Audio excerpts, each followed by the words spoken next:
Commander General Yohanna. I'm Priest and Officer GEN.YAHANNA. Today is the Wednesday night law class. As y'all know, every week we do this.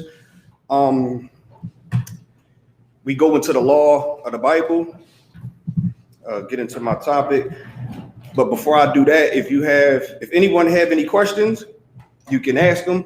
You got questions online, type them in. If not, we're gonna move forward. Do we got any questions in the room?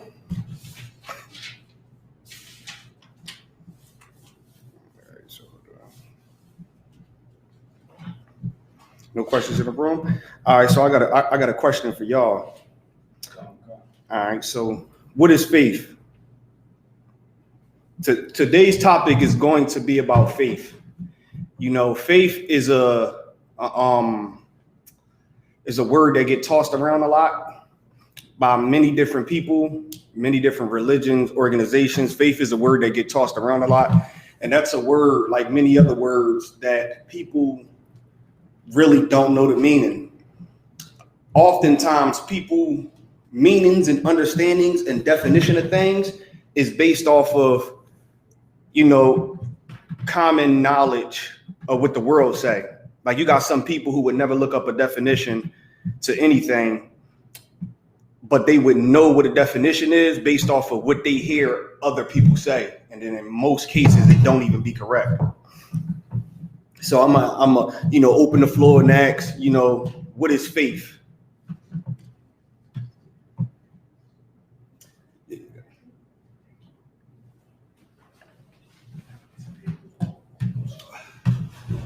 What is faith? Anybody want to answer?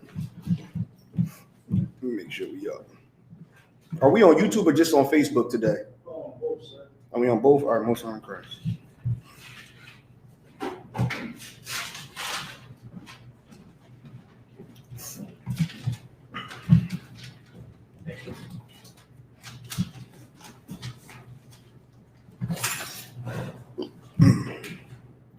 Go ahead, Nicole. All right, so faith is trusting. Oh. Go ahead. Works. Yeah, that's actually correct. My bad. Hold on. But what you mean by works? What's the proof? Going to the Lord's work. No, when I say what's the proof? Give me scripture. Okay. Go ahead. The paraphrase, through the Maccabees, had faith in the Lord when they was going against the Greeks. Nope. It's a specific scripture that I'm looking for. Go ahead. And the faith of the mustard seed. Nope. What you was gonna say about how y'all? James 2:20. Yeah, let me hear that. This book of James, chapter 2, and verse 20. But wilt thou know, O vain man? Start at 17. Oh God, verse 17. Even so, faith, So in the car. if it have not works, is dead, being alone. Yeah, read it one more time. Even so, faith, if it have not works, is dead, being alone. Faith, if it don't have works, is dead. Meaning what?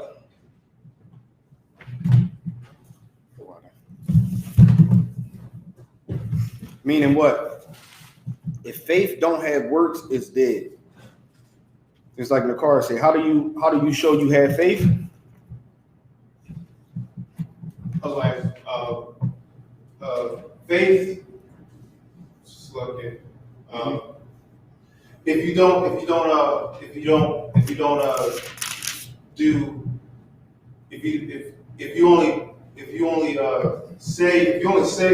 say what you want to do but don't do anything, if you only say you want to do something and you don't actually do anything about it, then you don't really believe that you have faith.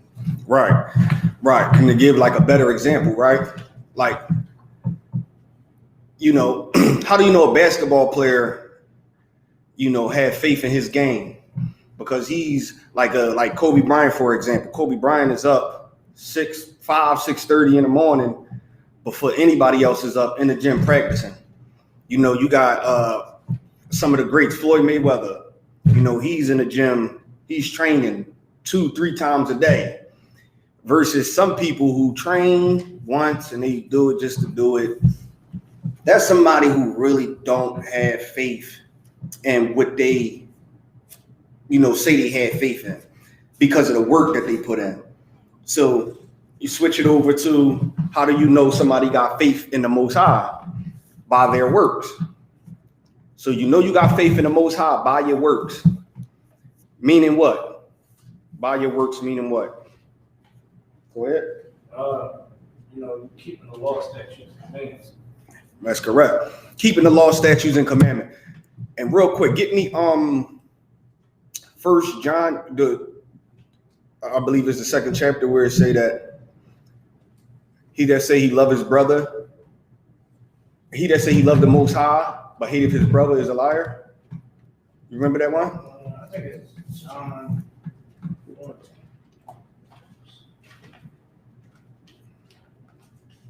Yeah, find me that one. That is John. That might be the, let me see, 2nd John. All right, real quick, go ahead, about This is 1 John 4:20. 1 John 4:20. Read that. This is the book of 1 John, chapter 4. This is one way to know if a person had faith. This is just one example the Bible about to give you. Read. This is the book of 1 John, chapter 4, and verse 20.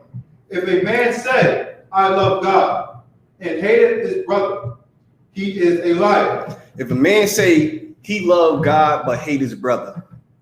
Now, how if he love God and hate his brother, he a liar? Now, someone that love God would normally tell you they love God, and would normally tell you they had faith. They had faith and they love the Most High, and they got strong faith. Well, one way to know if a brother had faith, you could talk about you love the Most High all you want, but one way to know if it's true is how you treat your brother.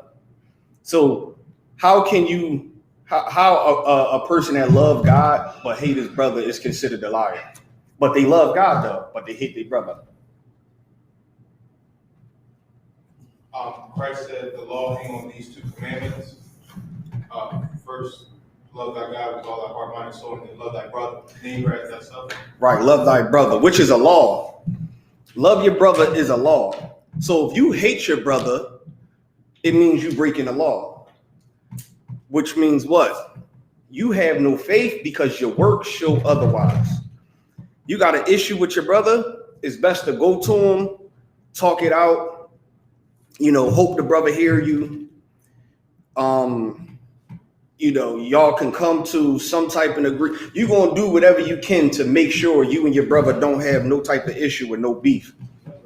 Your works is going to show. But if you constantly just hating your brother, not trying to make things right, and you really don't even have a reason, he haven't even done nothing to you. And if he did do something, you didn't go and talk to him to see if, you know, you could make things right. You just got so much hatred towards him that you feel like it's no fixing it because you don't want to fix it. But yet you say you love the Most High, which is that right there cuts damn near half of the Christian church belief. You know, they say they love the Most High. They in there singing and dancing, they jumping around, having a good time, but they talking about everybody in there. They talking about who's sleeping with who hate who they don't like. And they developing hatred for one another that can be solved with just going to talk. Like, you don't understand how many issues can be resolved just by going to a brother and talking to him. Go ahead. Now, if a relationship goes beyond just personal animosity and personal feelings, and it potentially gets physical and blood has been spilled, how do you still move forward and still love thy brother? You still got to go to him and talk to him. Now, if it reach, all right, let's say if it reached to a situation where it do get physical. Now, what do you do in that instance? Go ahead. You defend yourself?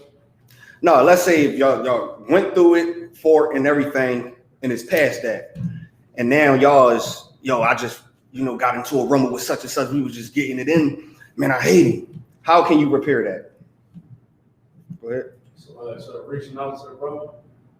Nope, y'all just had a fight. He probably gonna want to hear it, especially if you whipped his ass. He come, I ain't trying to hear nothing he talking about. This boy just beat me up in the middle of the street and drug me all up and down. He probably gonna try to hear you. Go ahead. Reach out to a mutual partner. Yes, and when I say that, meaning what? Like, and I'm basing this off scripture. What does the scripture say to do? Go ahead. Go to the priest. You go to a priest. Like, for an example, in here, which it don't happen, but if it ever reaches to that, then the higher ups will get involved. So you start off by going to the brother. Let's say if you go to him and you try to talk it out with him and he don't hear you. He don't hear you to the point y'all get into a physical altercation. The next step, you got to go to the priest.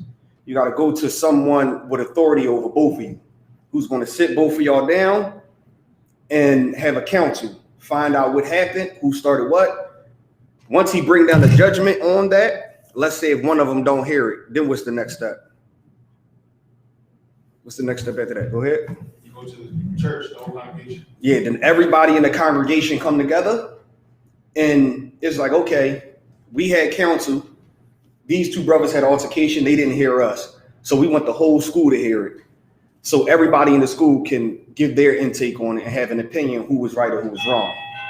Now, once that happened and the school give their intake, now let's say if they come down with a verdict, this brother was wrong and he's still not trying to hear it. Then what's the next step after that?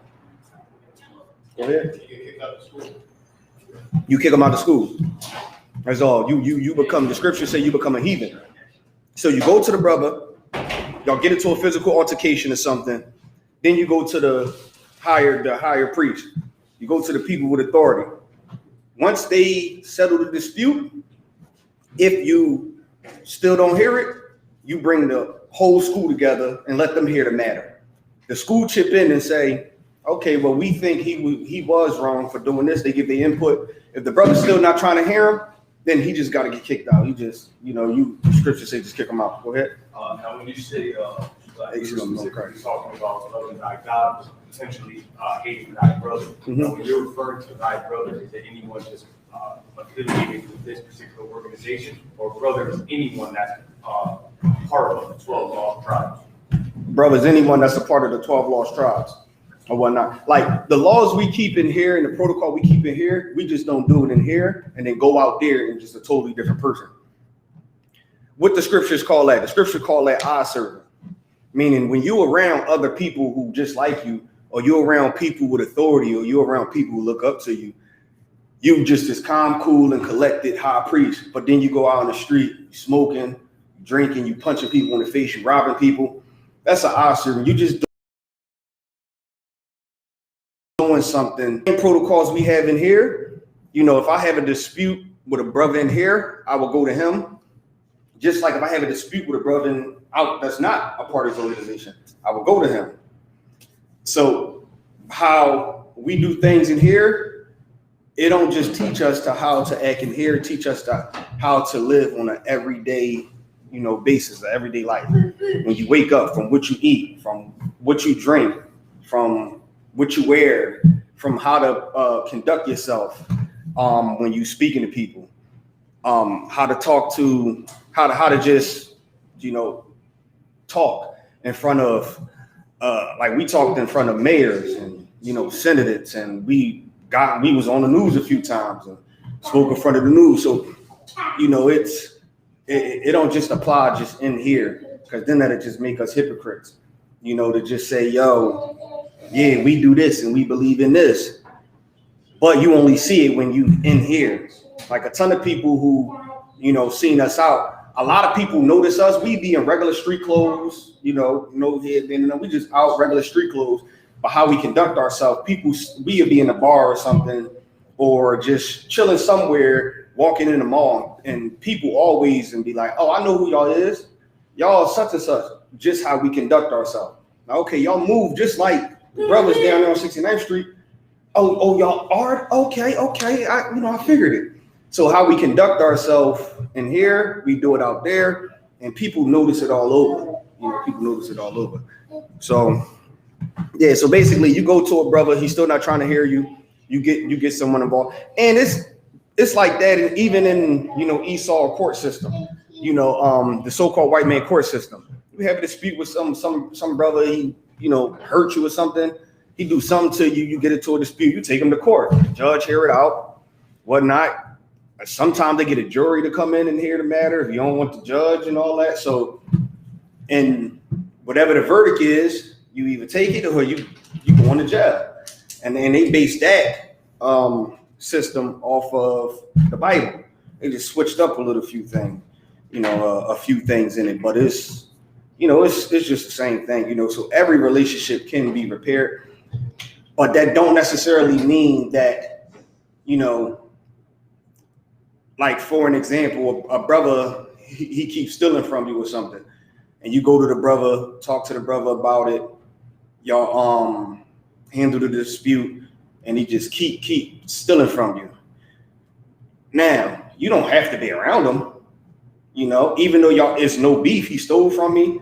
You know, I talked to him, he apologized, we have an understanding. He did it about 3-4 times. I go to him, we squash it. What I need to do to prevent this is just not be around him. It's my brother and I love him. And that's being more brotherly than just continuing to hang around him, knowing he's going to keep stealing. Because then you're going to develop a hatred that's going to grow stronger than, you know, you what you feeling. You know, you're going to want to do it because like, yo, I love the Most High. But then them demons going to creep in your mind and you're going to develop such a hatred where eventually you might can't control yourself. And, you know, you never know what you could do in certain situations. So the smart thing to do, don't got to be around them. Like, even if you get into a physical altercation with a brother, right, and you got no authorities to go to, you reach out to the brother, try to talk to him. He's still not trying to hear you. All right, brother, I'm just letting you know on my end, what happened. I'm letting you know I have no ill will towards you, you know. However you feel towards me, fine, but you don't have to worry about me seeing you and doing anything to you. I want to leave it at that. You know, eventually he might see you, be angry, and then a few times go past and he might just be, I'm gonna just leave it alone, man. You know, I'm gonna just let it go. Like, you'll be surprised of how many situations could get squashed just by talking to a brother. And a lot of brothers had this thing where they feel as though going to talk to the brother, or what they call being a bigger man, means you a coward. Like, I ain't going to squash nothing. I don't want him to think I'm soft if I go and say, yo, let me talk to you about what happened. Especially if you lost the fight. You ain't going, like, that's a hard pill to swallow for a brother to just be like, yo, he beat me up, blacked my eye, you know, broke my arm. Let me go talk to him and just squash this, man. This can't keep happening. In most cases, they be like, man, I ain't doing none of that, man. They just going to harp on it. But a lot of deaths and street wars could be, you know, could come to an end just by a conversation. You never know if the brother's sitting there like, yo, I wish he just, you know, come talk to me, because I don't know if he's still mad. He might put on the front like, yeah, I'm mad. He might put on the front like he mad. And then you say, you see him in the street, be like, hey, yo, let me holler at you. Yo, what's up? Yo, whatever we went through last week, bro, look, I'm just trying to see what type of time you want, because let's just put this to an end, man. This is, you know, this is petty, man. He might have been feeling the same way, but you might not think that, because when you see him, he like, oh, there we go. Oh, what's up? And then you might say something to him, and he might be like, thank goodness. Like, just the conversation, like, that has a lot of power in it itself, you know, and just doing that. Nakar, you had your hand up? So, like, one thing about the school that, you know, I enjoy, you know, is just the brotherhood and how these things that, you know, the men of GEN.YAHANNA make sure is fluctuating throughout the whole school. You know, it, like you said, it overlaps into just not our interaction within the school, Right. you know, it spills over into the world. So where somebody, you know, like a lot of times we at the workplace, everybody is slaving, you know what I mean? We've been at this job, so people get upset. Us, on the other hand, we deal with it the way how the Lord say deal with it. And they be like, hey, you ain't trying to, it's showing them brotherhood. And that's what was so important that Commander GEN.YAHANNA is making sure it keeps going, because it shows that, you know, the Lord is with him.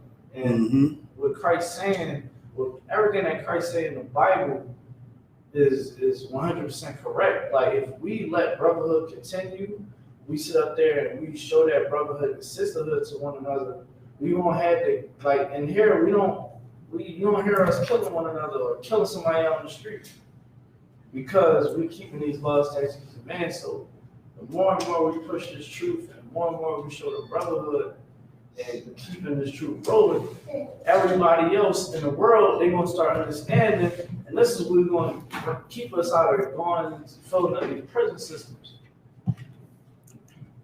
What you're saying is definitely correct. What is it? Deuteronomy. It's a lock in the car. Could you hit me one more time? What's the scripture where it say that you keep the laws of the Most High, the other nations shall look upon thee? I believe that's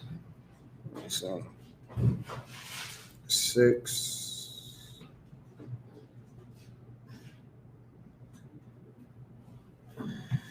Hold on, I believe it's 4 and 6. 4 and 5. Deuteronomy chapter 4, verse 5. Deuteronomy chapter 4, verse 5. To further prove what, you know, the car was saying. This is the book of Deuteronomy, chapter 4, verse 5. Behold, I have taught you statutes and judgments, even as the Lord my God commanded me, that ye should do so in the land whither ye go to possess it. The Most High said he taught you statutes and judgments, you know, that you should do in the land whether you go to possess it. Meaning, no matter what land you are, no matter what land that you are in, keep his laws, statutes, and commandments. Like, you shall do wherever you at on the face of this earth, no matter the land. Read. Verse 6. Keep therefore and do them, for this is your wisdom and your understanding in the sight of the nations. This is your wisdom and your understanding in the sight of the nations. Meaning, when you keep the laws of the Most High, the other nations that's watching you is going to look at you as wise, as being wise now. Why? Because if we was ruling as of today, right, and we was in the kingdom ruling, coronavirus wouldn't have never exist. Why? Because the coronavirus it starts from bats, right? The eating of bats and what's that? How you say it? Pangoloid? What the hell is the name? Go ahead. Pendulum, sir. Pendulum. Pendulum. That's how you say it. The little All the unlawful food that. Nah, the other one, the pangolins or something. I think the armadillo type things that they was eating too. Well, it mainly came from bats, and it was the eating of another animal, right? Which the law forbids you to eat. The laws of the Most High forbid you to eat bats, you know, and all those unlawful animals where these diseases are coming from. Now, they could have came to us and like, yo, we realize that y'all don't catch a lot of these diseases, and you know, y'all don't get as sick as much. Like, why is that? Oh, because, you know, our laws forbid us to eat half of the food y'all eating. That's why we not getting sick. And they would have been like, damn, that's wise. Because the coronavirus exists off of eating bats. Damn, if we would have never ate them bats, coronavirus wouldn't exist. But, you know, we right along there with them. We going into their restaurants and, you know, they little Chinese restaurants, and they got frog legs and duck, and they got bats. They serving all types of unlawful stuff, and we just in there to try it just to see what it tastes like. And then a new disease outbreak, and the whole world is going crazy when it could have been so simple. Just don't eat the damn bats and we would have been safe. So us keeping the laws of the Most High, the other nations is going to see that and be like, yo, this is a people that's very wise. Read on. Oh God. Which shall hear all these statutes and say, surely this great nation is a wise and understanding people. They're going to hear all the statutes. They're going to hear about all our laws. They're going to hear about how we conduct ourselves, the high holy days that we keep. They're going to hear about, you know, what we eat and what we don't eat. And they're going to be like, yo, this is a wise nation that have wisdom and understanding. God damn. But because we lack the laws of the Most High, we just out here doing what we want, which is why when we say that we're the real Jews, they look at us like, nigga, what? Like, do you know how disrespectful a so-called Jewish person take that? Like, they take that as, like, when you say that you a Jew, right? Like, for example, Nick Cannon came out on the podcast and he was saying, and they took that as disrespect. Why did they take that so hard as disrespect? You know, because now, think about this. You could convert over to Judaism. So anybody can convert over to Judaism. They're not saying blacks can't convert over to Judaism, but why did they take it as such disrespect when he said that black people are the real Jews? Why do any of the Jewish people take it as disrespect and they destroy your life, your career, and your money when black people say that they're the real Jews? Nakar? Shalom, sir. When we say it, they know that we are the real Jews. Well, some of them don't. Some of them don't. I think maybe it's because they've had generations and hundreds of years of customs and traditions built up. And so for us, a particular ethnic group that they deem as inferior, to say now we are the original, that then makes them question things within themselves and within their own community. Yeah, he's more so on it, right? He's very close, right? So meaning this, they got, you know, years of keeping certain customs and traditions, right? They own every diamond district, they own Hollywood, they own everything. And they believe the reason that they own that is because they're the Jews and they're blessed. So for you to say you're a real Jew, someone who live in the ghetto, who all you do is smoke, drink, get high, kill your own people, that's a disrespect to them. Like, how dare you say that we are the fakes? Look at y'all. You don't even have fresh meat in your market. You can't even walk down the street without getting shot. You can't even leave out your house 4:30 in the morning without someone who look like you coming to rob you for no reason. You can't even step on someone's sneaker and say, I'm sorry, without someone who look like you shooting you.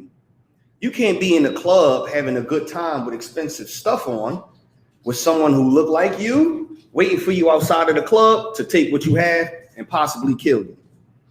Y'all make music talking about killing each other and selling drugs to each other. Like, everything y'all do, y'all curse that. How dare you say that we are the imposters when look at your life?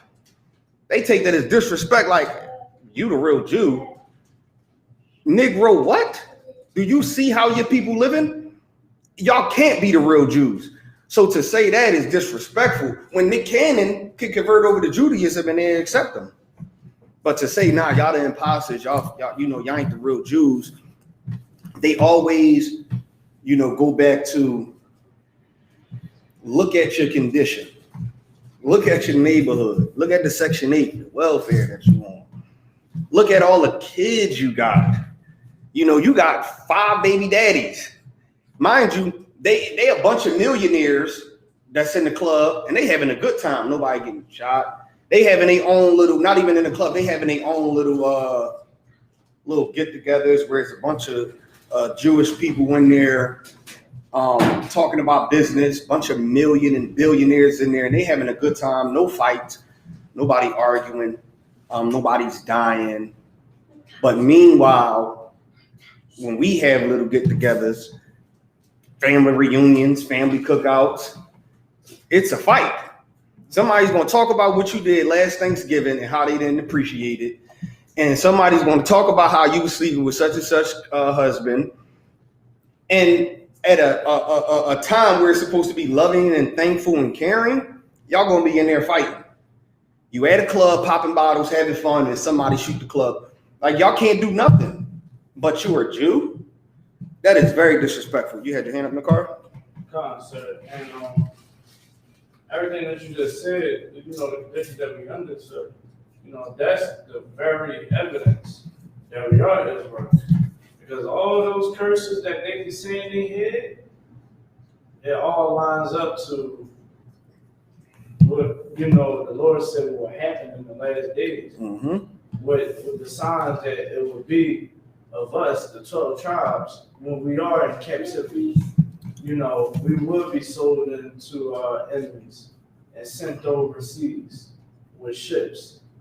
Right. Our women would lose their femininity and become more masculine. Mm-hmm. Men would be more feminine. You know, the woman would try to rule over the man now, and kids would be out in the streets causing havoc. We see that clear as day. And that's all what Deuteronomy, the 28th chapter. That's all that's about. Talks about all the curses. Deuteronomy, the 28th chapter, tells you your life condition when you are not keeping the laws of the Most High. Now, for someone who owns all the diamond districts, the TV stations, they own everything. Right. They don't fit them curses not one bit. They don't fit them curses. They didn't come over here on slave boats like Deuteronomy, the 28th chapter tell you. What is that, 28 and 68?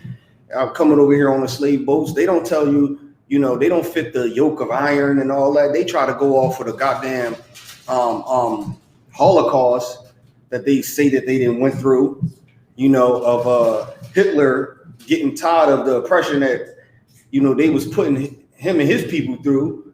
So he rebelled.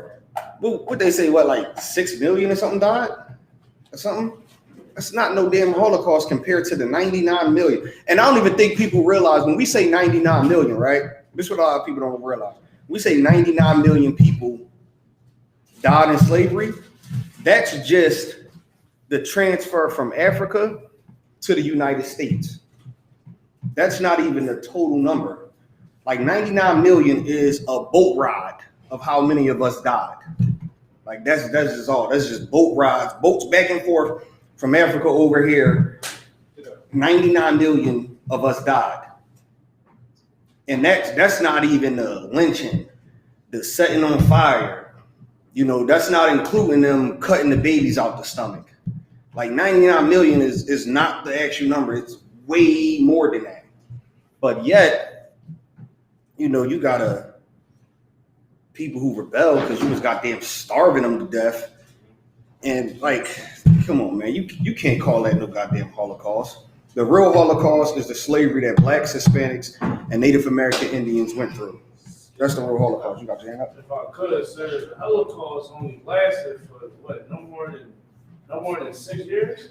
Yeah, about 6 years. As long as the World War II was being fought. So that little time period of that death that they had to go through those atrocities, well, we went through that over 400 years. And this is my question, sir. Is it that 99 million, is that including all the Taino Indians and Native Americans? No, that's just blacks. That's not including them. I think Taino Indians was like 90 million or something like that.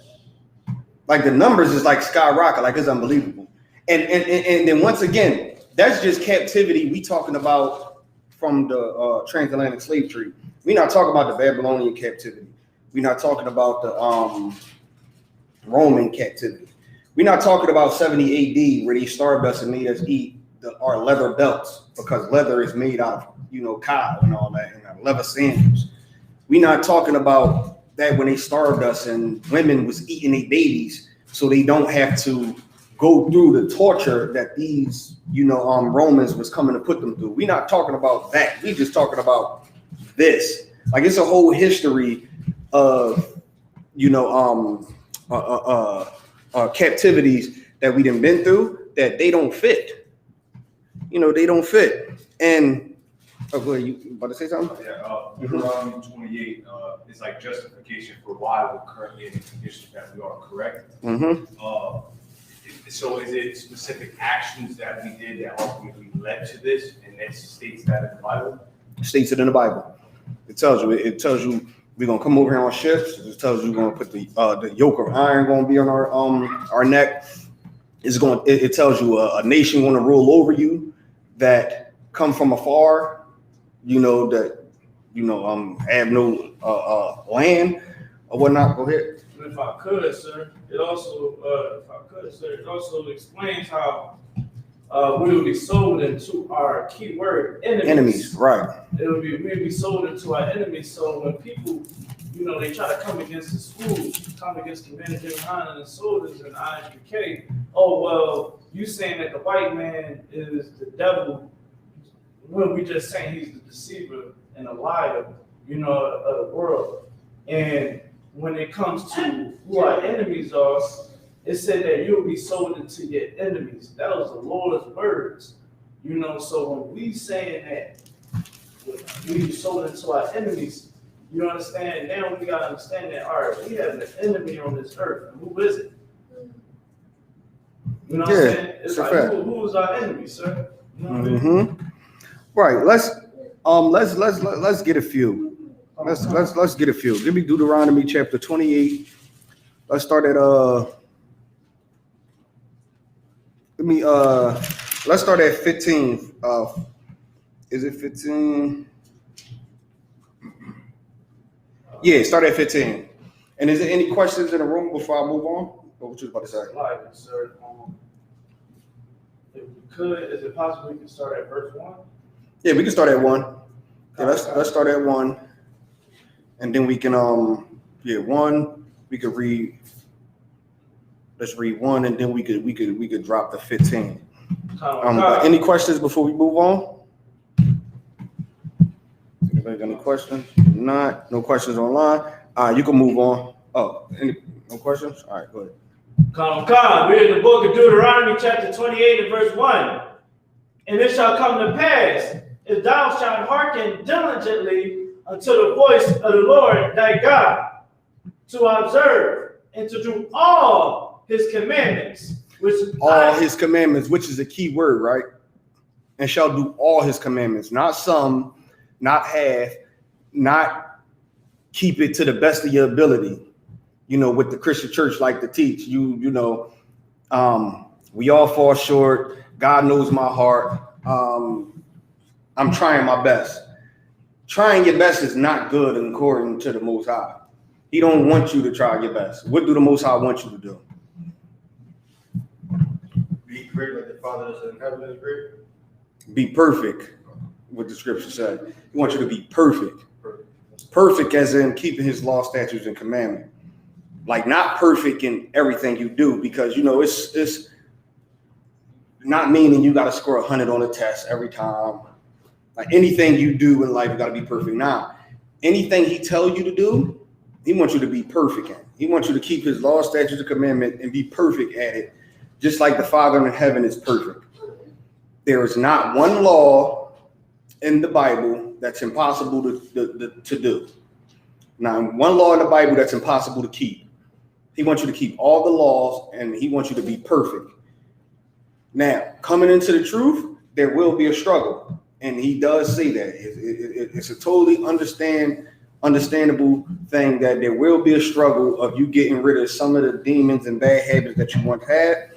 But once that's all done and over with, like Paul says, start with the small things and you will be able to conquer the big things. Once that's done and over with, he wants you to be perfect. It ain't no, oh, I made a mistake. God knows my heart. I'm trying my best. Trying your best is not perfect. The Most High wants you to be perfect. Right. So keeping all his commandments, read. God, which I command thee this day, that the Lord thy God will set thee on high above all nations of the earth. You keep his commandments, he's going to set you on high above all nations of the earth. Now, that's just one thing. Now, let's go to the flip side of it. Drop down to verse 15. But it shall come to pass, if thou wilt not hearken unto the voice of the Lord thy God, to observe, to do all his commandments and his statutes which I command thee. Now, it shall come to pass that if you don't hearken, which means listen, unto the Most High and do all his laws, statutes, and commandments that he commanded you to do, it's going to come to pass that what's going to happen? Read. Thee this day, that all these curses shall come upon thee. He's going to put curses upon you for not doing what he told you to do. Curses. He's going to chastise you, punish you with these curses, just like any good father would do. Any good father would set, rules and certain guidelines for his children, and there has to be consequences when they don't follow it. There has to be consequences, because without any consequences is how you create failures in life. That's how you just create failures. People who just fail at everything, they go through life just being losers and failures because there was no consequences. And a lot of us suffer from that. We failed at damn near everything we did because there were just no consequences to our actions. And I'm product of one of them. I ain't had no goddamn consequence. I was running the streets doing whatever the hell I wanted to. I ain't know nothing about no. I was listen, do this and don't do that. Don't come in this house 10 o'clock. And I was still walking in 2:30 in the morning because nothing was happening. I didn't know what was going to happen if I came in at 2:30 and not 10. So when I decided not to come in at 10 and came in at 2:30 and nothing happened, I'm gonna come in when the hell I want to. Because there was no consequences. But with the Most High, there's consequences. Why? Because he wants the best out of you. He wants you to be perfect, which is why he put consequences for you not listening to him. Right. Now, it might seem harsh. It might seem like it's the worst thing in the world, but it's no different from when your child do something that you keep telling them not to do. You think your child think you love them when you say, hey, stop touching that. And he touch it and you go to pop his hand or something. You go to discipline him. He's like, nah, mommy can't love me. Daddy can't love me.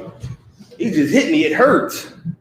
It hurts. Now to you, it's just a little small, hey, stop, a little pop or something, or a little pinch, grab the ear or whatever. To them, it's like, oh my God, ain't trying to kill me. It's the end of the world because they little kids, they don't know no better.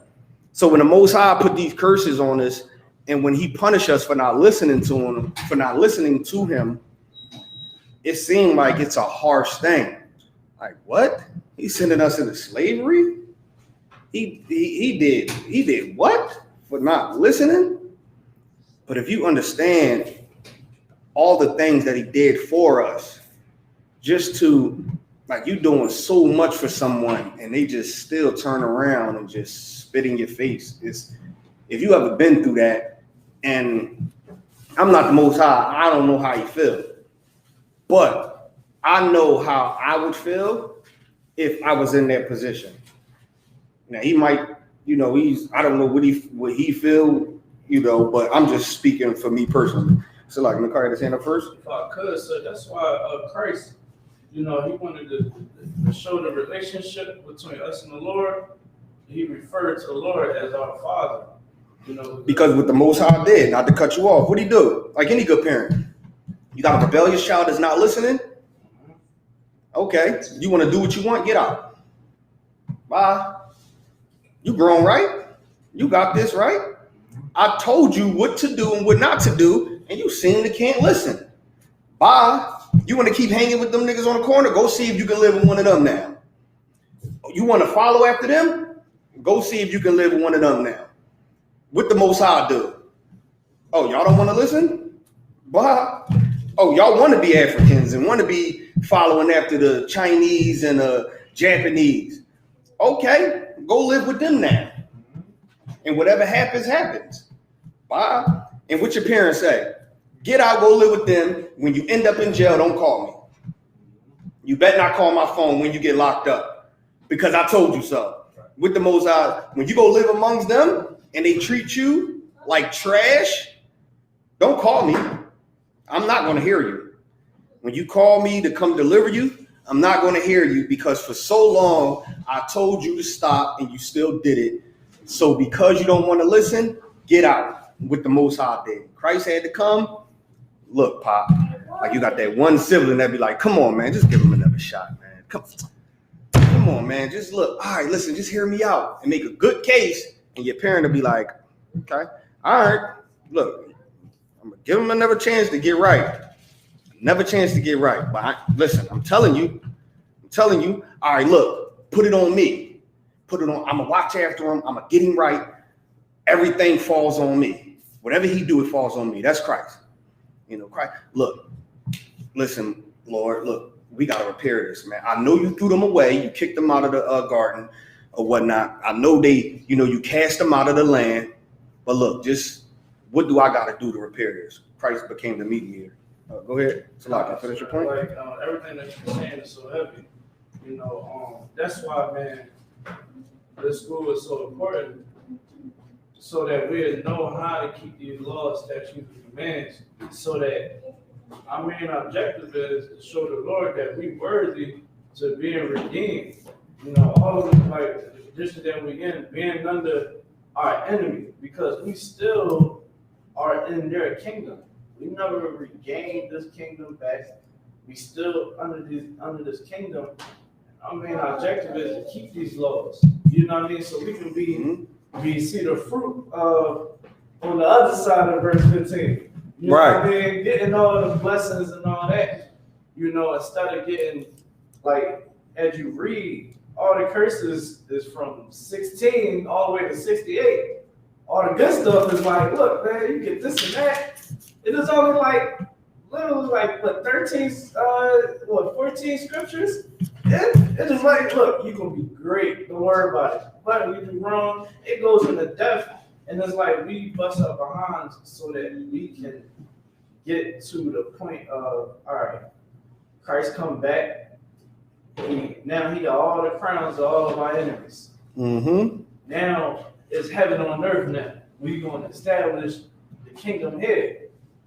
You know what I'm saying? And now we get to live out the other side of this contract that we got with the Lord. Yeah, that's a fact. Yeah, you good. Yeah. Go ahead. What specific scripture states that?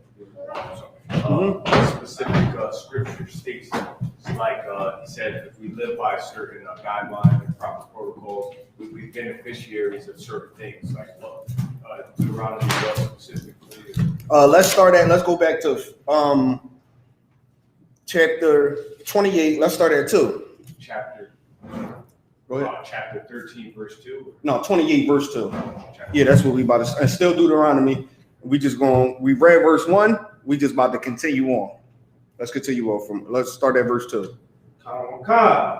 This is the book of Deuteronomy, chapter 28 and verse 2. And all these blessings shall come upon thee and overtake thee, if thou shalt hearken unto the voice of the Lord thy God. Now, you do what the Most High say, all these blessings is going to come upon you and overtake you. And just like you said, beneficial. It's going to be beneficial to listen to the Most High. Read on. Blessed shalt thou be in the city, and blessed shalt thou be in the field. Man, what does it mean? Blessed shalt thou be in the city. Like, that's an easy one. Listening to the Most High, blessed shall you be in the city. Blessed shall you be in the city. What that mean? Somebody tell me what that means. Let me look up a statistic right now. Go ahead, Nakar. So today, we're not safe in our cities. Police brutality or, a Karen, for police brutality, Karen, white woman would she would commit attempted murder, calling the police on a black Black, Hispanic, Native American man or woman, or even our own, you know, or just maybe some want to be self-righteous white man. Right. And what you're saying is true, right? So blessed be in thy city. This is what the brother is saying is correct. This is why we need to be blessed in the city, right? It says police in the U.S. killed 164 black people the first 8 months of 2020. Just the first 8 months of 2020, right? They killed 164 black people. Now, for the total year of 2020, 104 police shootings of killing black people in 2020. 2019, it was 999 of killing of unarmed black people. Like, that's the number. Where a situation happened, you at a store, you somewhere on the street, they get called out, and they just kill you for whatever reason. And it comes back to the city go into uproar, is rioting, everybody is snapping out, wilding, because there is no real reason why this police just shot this unarmed black man. For what? 1,004 black people were murdered by police just in 2020. And there were more police killings of unarmed black men under Obama than any other president in history. And that's just under Obama. More police shooting unarmed black men. It happened the most under Obama in our cities, where we live. So now we keep the law, statutes, and commandments of the Most High. We're going to be blessed in these cities. We need to be blessed in these cities. You can't, just like I brought out earlier, you can't go nowhere or walk nowhere without having to feel like you have to protect yourself. We live on blocks where we got to get security cameras. We got to get alarm systems. We can't even leave our door open or unlocked. You know, you forget to lock your door before you go to sleep, and you wake up in a panic mode. Like, God damn, you get paranoid because we're not blessed. And the scriptures say, keeping the law, statutes, and commandments, blessed shall you be in the city, and blessed shall thy be in the field. What does it mean in the field?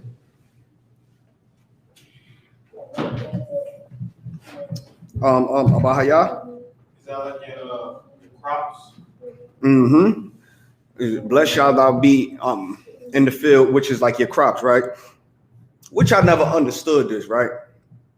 You need permission to plant. Like, let's say if you got a field, you got on some land and you want to plant and grow crops, you have to get a permit for that.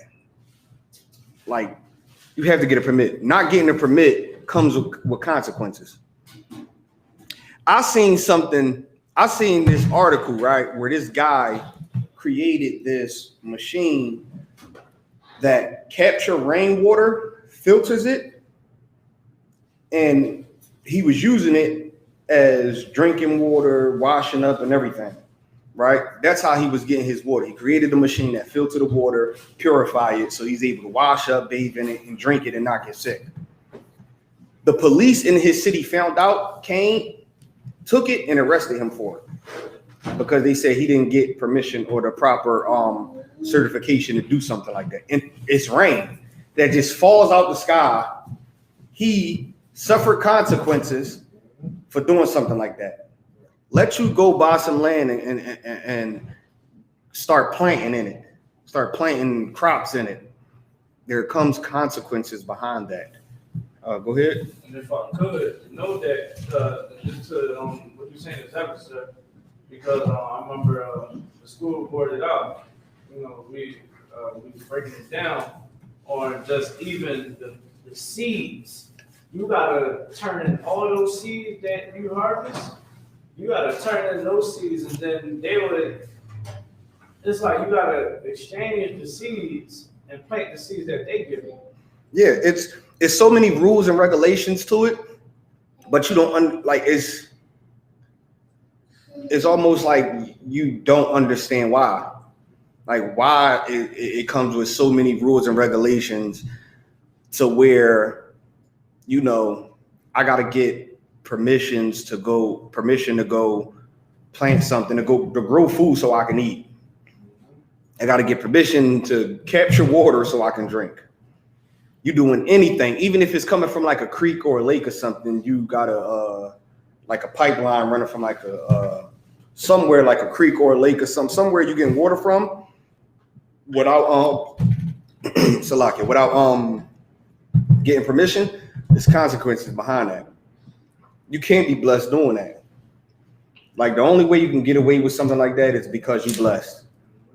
Because you blessed, you know, it works in your favor. And if I could, I had one thing I like to do, sir. I like to ask questions to the people that's outside these 12 tribes. Mm-hmm. So I had the honor of being able to ask 2 Africans, right? Mm-hmm. That's from the same region. All right, I think it was Liberia and Ghana. Mm-hmm. And I was asking them, you know, just talking to them like how they like living in the States. And they was like, they don't like it. They was like, man, they just want you to work. They was like, that's doing too much. They was like, back at home, you don't need to do that. They was like, all you gotta do is get you enough money. They said, you can, no lie, you can choose a place where you want to build a house at and just build it. And just do it. You can just build it. They was like, look, I'm saving up my money right now to go back home, you know, where I can just build a house and not have to worry about the government interfering with what I got going on. So over in Africa, they can grow as much crops as they want. They can build however much they want because Look, not even Africa, anywhere other than America. I mean, some places have, you know, do have the same rules and regulation, but it's in ghettos where the niggas live. right, Like every country on the face of this earth got a ghetto where they push all the niggas there. The people who not them, the people who work the hardest and build up the cities and do the most, you gotta live here. Even way back in Egypt, when we was in captivity in Egypt, they had projects. They had projects where they push cocaine, lean, all that stuff. Like these drugs nowadays is nothing different. All these drugs come from plants. That's where they get these drugs from, pills, promethazine, all those, you name it, it comes from some type of plant. And this was stuff that they did way back in Egypt that was pushed in the ghettos where niggas lived. So it's the things that's happening now is no different than what happened back then. Read on. all right. If thou shalt hearken, Salakia, blessed shalt thou be in the city, and blessed shalt thou be in the field. Verse 4, blessed shalt thou be the fruit of thy body, and the fruit of thy ground, and the fruit of thy cattle, the increase of thy kind, and the flocks of thy sheep. The fruit of thy body. Blessed be the fruit of thy body and the fruit of thy ground. What does it mean, the fruit of thy body? Your children, sir. Your children. What does it mean, the fruit of thy ground? Go ahead. Your crops, sir.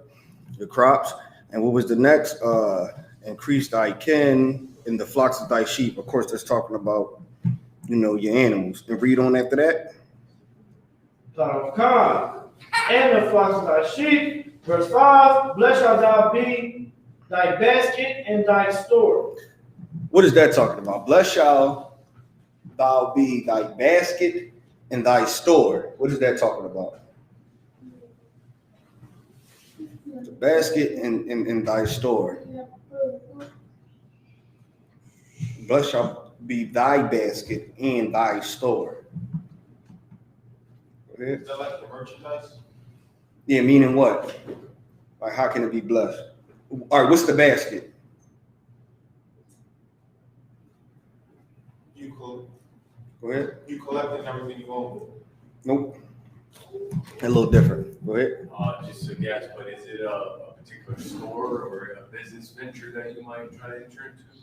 Nah. Nope. Basket. Blessed shall be thy basket. Go ahead. Basket.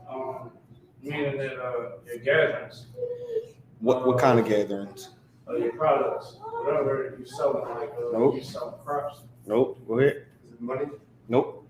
Thy basket and thy store. Thy basket is today would be like a shopping cart or a basket. Blessed shall be your basket and thy store. Thy store meaning the store you shopping in. Blessed shall be the basket you got for the store you shopping in. It's old Creek English. In today's modern language, you would say it.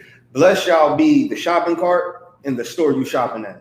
Now, why do the basket gotta be blessed and the store you shopping in gotta be blessed? You don't know how many times I done went into certain markets, went shopping, got a bunch of food, went home, and half of the meats was like, why is this expired and they still selling it? You take some ground beef out the pack and you're like, what the hell is this? It's smelling and everything. Listen, they taking the expiration dates, slapping expiration dates on it that's older and the product been spoiled, and they selling it to you in your stores, but you never will go to a suburban area and find those type of meats. I remember going to certain suburban areas, right, and seeing bison meat. I didn't even know they sold that in markets until I went to the suburbs. I think we was on our way to Poconos or something. We was driving somewhere far, and we got to like a suburban area where it's like $1 million houses, and we came across a market and they sold bison meat in it. And I'm like, they sell this in markets? I thought this was something you only get in restaurants. Like, it was like, what? I've never seen this type filet mignon, like all type of expensive meats that I was like, yo, they don't sell this around my way. Like, I'm standing there looking like, they don't got this around my way. My markets consist of 90% pork products in it. Like, that's all they giving us. And when you go in there and you buying the turkey, the beef, you get home, half of it is spoiled. I remember I bought a loaf of bread, went home, and I opened the loaf of bread. And when I went, I tied it back up. I grabbed some bread, I tied it back up, picked the loaf of bread up like this, went to put it back in the shelf like this, and noticed the end of it had mice bitings in it. Like, just mice biting. I took the loaf of bread out the bag. I took the bread out, tied it back up, put it in the cabinet, and it was mice biting. I didn't have that loaf of bread in my house for more than like 5 minutes. Like, I took the bag out the car, went in the house, put it down, went out, grabbed another bag, came back in, and I was like, yo, I need a sandwich real quick. Grabbed some bread. It was mice bitings in the back of it. I went back to the market, and they looking at me like, oh, man, look, we sorry, man. We've been having a problem around. And I'm like, it's a goddamn market. And it was like, oh, it happens. Like, we apologize, man. It happens. We got a little problem, but it happened. That's the type of stuff that happened in our neighborhoods. Like, we get the lowest quality of food out of any other neighborhood. And you would see that when you go to, upper class neighborhoods. Go to their markets, and some of them neighborhoods, it don't even be markets around for miles. And they houses be a mile or two separated. When you find a market out there, just look at the quality of their product.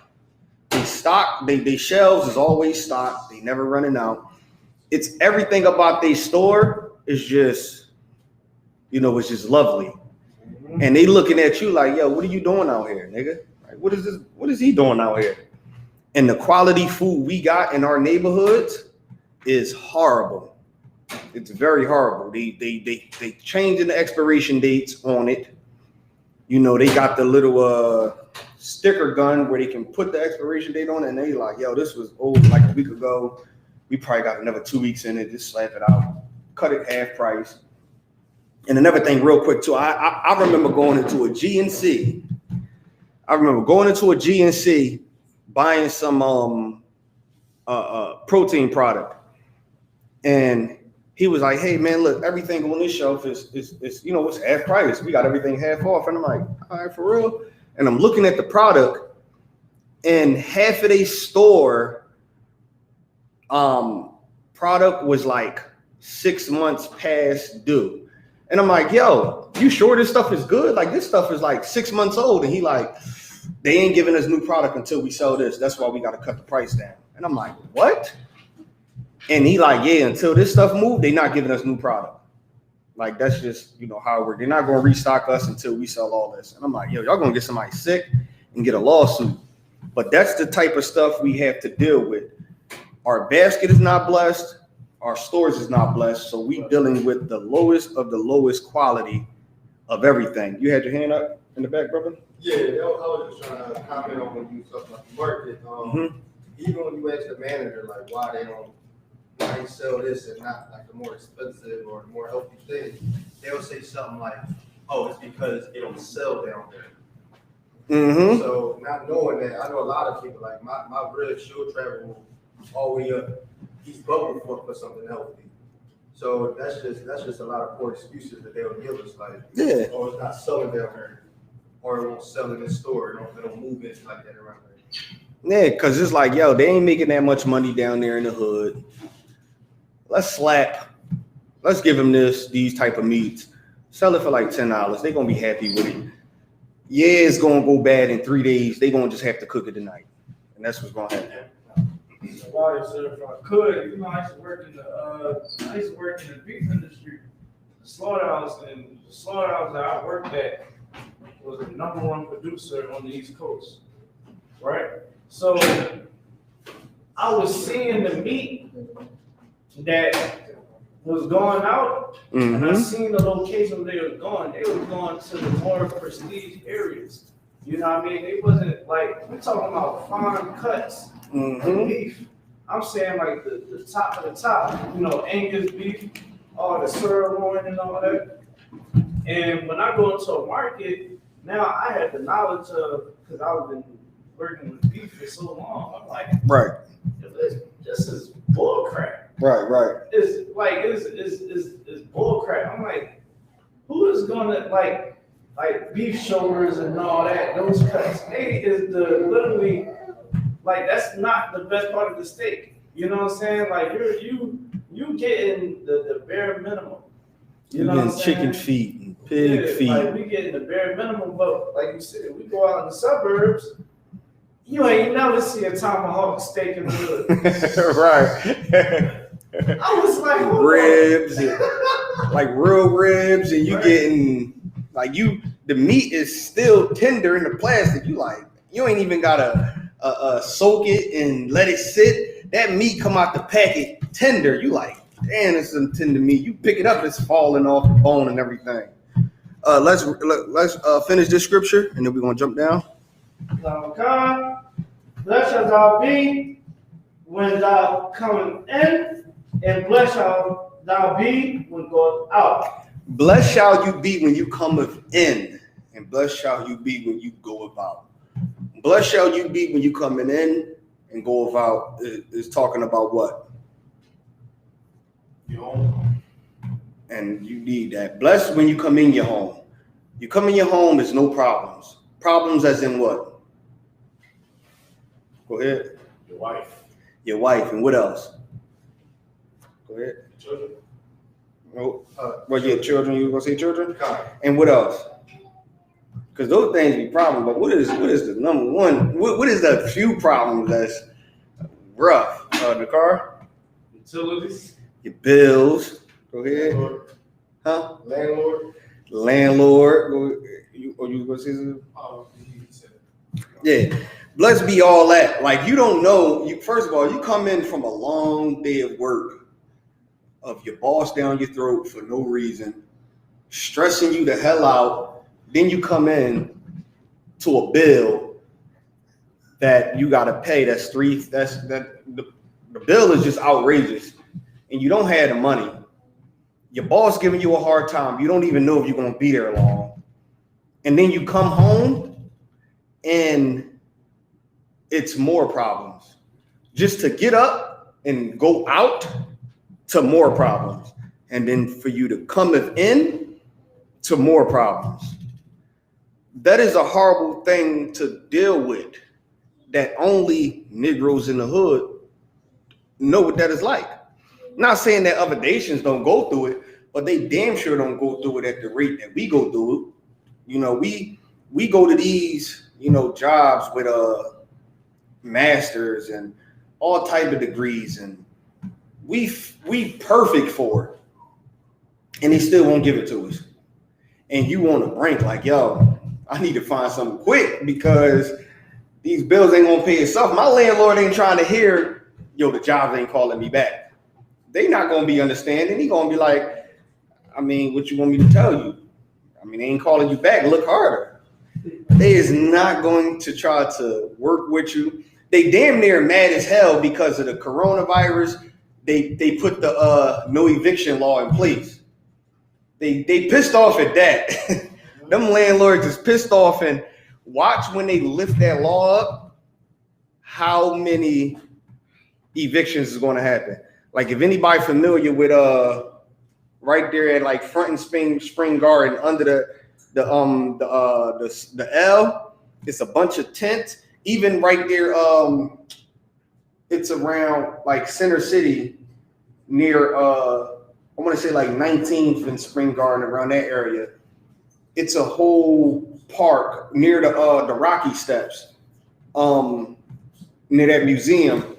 It's a whole park full of tents of just homeless people.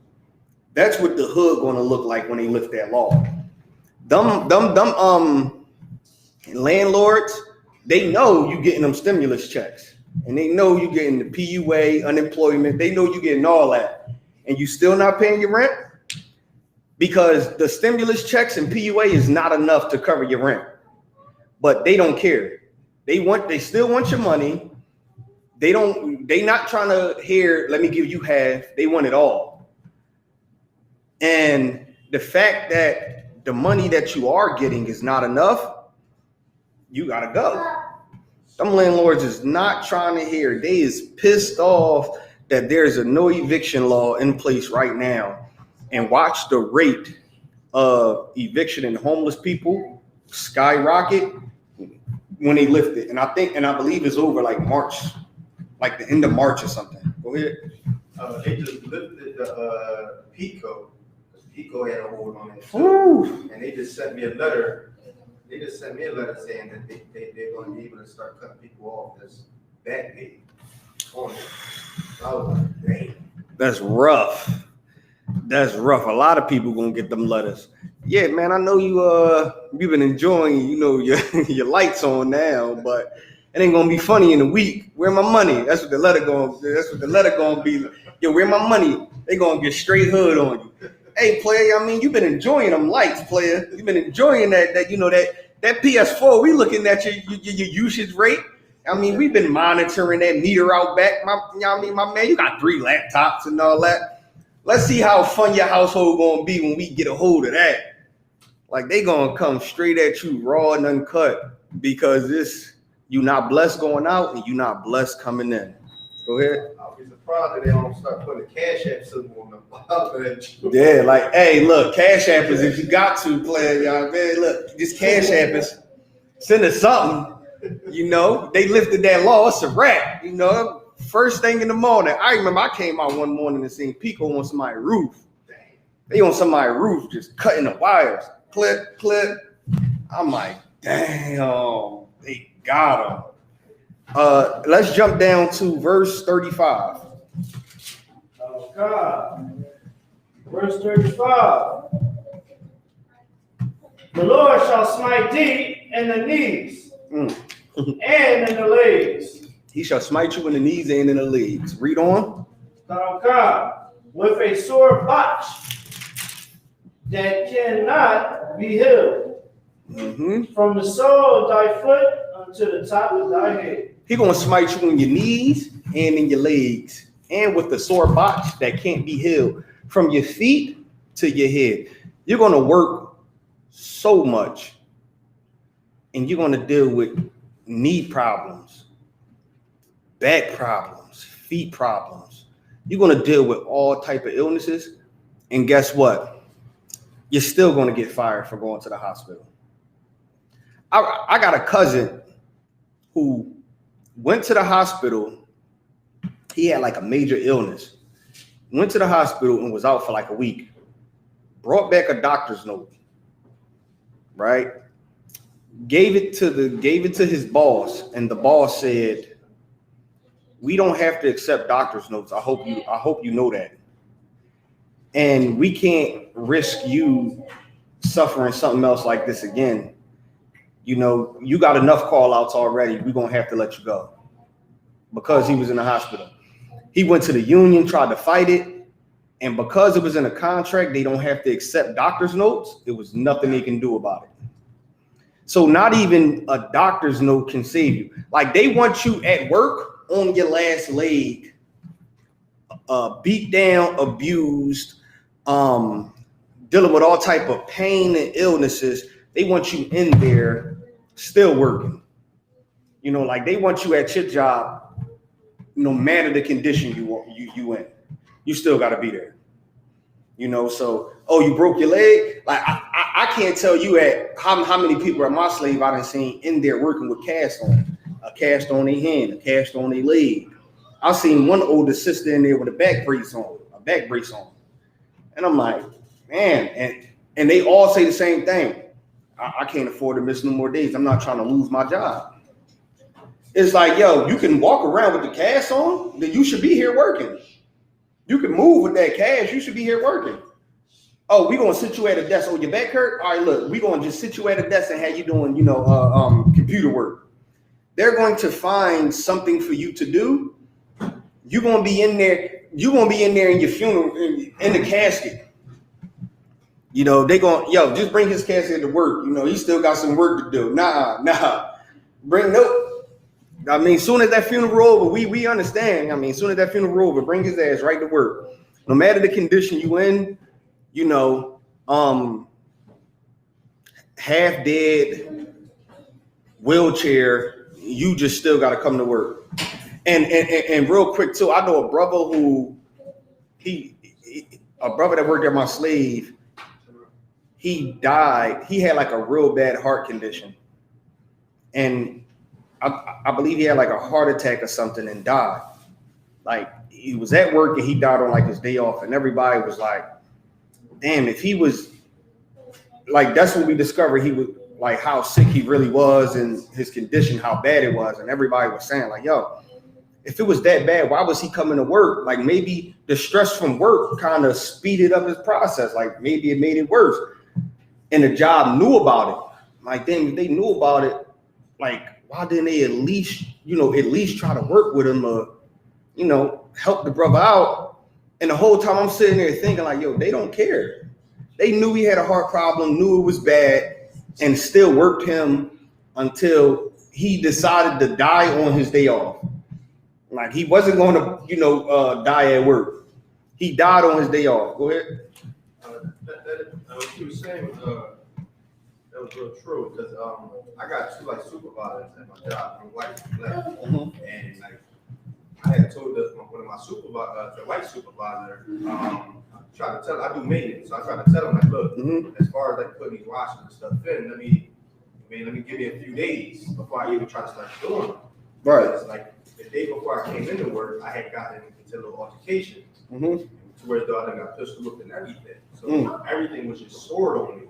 And he just brushed that off. Man, you hear it. So I don't care what sword you hear. Try to hear the story or nothing. But I tried to explain to the other one. He was like, yeah, go ahead, say it 6 times. Go ahead, go. He straight up told me to go. So I was just like, damn more compassion. Yeah, they don't be caring. Like, even if they're not in the truth, it's just like they don't understand. Go ahead, you about to say on the car? If I could, sir, I want to talk about, I want to go back if I could, because I've been pissed off about it, right? So the people that I'm running from, it's a sister, and she's dealing with a hand mic, right? An African. So you already know she got 2 kids, right? And she favors the African son more than the brother son. You know what I'm saying? So I already seen that, right? So we had an argument where I had to tell her, mind your business. You know what I'm saying? Don't worry about what I got going on. Mind your business. Right. So from that conversation, right, I was laid off from work from the time of like December around Christmas to like the 4th of January. So that's like 3 weeks I wasn't working. Pandemic, I'm already messed up again. So from that conversation, they knew that wasn't working, right? You know what they did? They said they was like, yeah, we need $100 more if you don't got your rent money by the 3rd. It's really supposed to be by the 5th. But they saying, oh yeah, if you don't got it by the 3rd, we need 100. And then she hit me with the, oh yeah, if you don't got the Wi-Fi, it's an extra 10. So I'm by the 10th, it's an extra 10. So I'm sitting there looking like, y'all is grimy. Y'all know I've been out of work. And then I had to tell the hand Mike, I said, listen, man, I'm playing catch up right now. You ain't going, I'm like, that 100, you gonna have to wait. Right. And guess what? They're gonna wait again. You know what I'm saying? It's to the point now, it's like, all right, I'm praying for you, hand Mike. Okay, that's how you want to play? Right. The Lord is blessing me with opportunities. Now I'm about to leave you. Right. Get something better. I'm gonna leave you cold since you deal with me cold because it's so evil. You know what I'm saying? How these people would treat us in the condition, definitely the condition that we in. It's a lot of our people being treated wrongfully. You know what I mean? Like you said, they waited until that. I can't wait, boy. Yeah, they waiting to get us, man. And that's a fact. Let's read on a little bit more. You had a question? Yeah, I do have a question. So when you were talking about jobs, certain brothers here were expressing their experiences there, etc. What is an alternative to not just working for something for the remainder of our lives and being subjected to conditions that we all can acknowledge is unacceptable? Is it just creating something yourself and becoming self-sufficient, or what is that? Yeah, and that's something we definitely teach in here, right? And that's we got a lot of courses and we got a lot of people who deal with that. And right now we setting up like a lot of different things where we will be able to employ a lot of brothers to where as though they don't have to deal with things like this. It frees them up and give them more time to do the work of the Lord while they still able to provide and get through life without, someone jumping down their back and, getting on them for coming in late or whatnot. So we definitely provide programs and things like that to where as though, and we definitely encourage brothers if they can and have the knowledge and able to, build things to work on to start their own businesses, definitely do it. Definitely do it, especially with a place like this. You definitely got brothers who's going to back you and help you and push you towards it. Like we have, like the school is all over the world, and every school have tons of brothers who own their own businesses, and they own their own businesses. They employ other brothers. They do like a ton of things. Some brothers is until they able to get out of these situations, the most they can do is they working a so-called job now, but is we definitely now Commander General Yohanna is definitely working day and night to take brothers out of these situations that they're in, because we don't just talk about it, we do it. Like we didn't create a ton of job opportunities for brothers or whatnot, gave ton of counsels on brothers who wanting to start businesses on how to go about it the right way and what to do, about it. It's like just like I say, it's a ton of brothers. Like it's so many I can't even name brothers who own tons of businesses and whatnot. So yeah, we definitely encourage brothers that if you do start your own business and do that, we never hold you back. You got our support 100%. you know, of course, if it's something lawful or whatnot, you know, something right or whatnot, you know, definitely got our support with it or whatnot. So, yeah, so we definitely encourage brothers. You know, if you want to start a business, do whatever you want.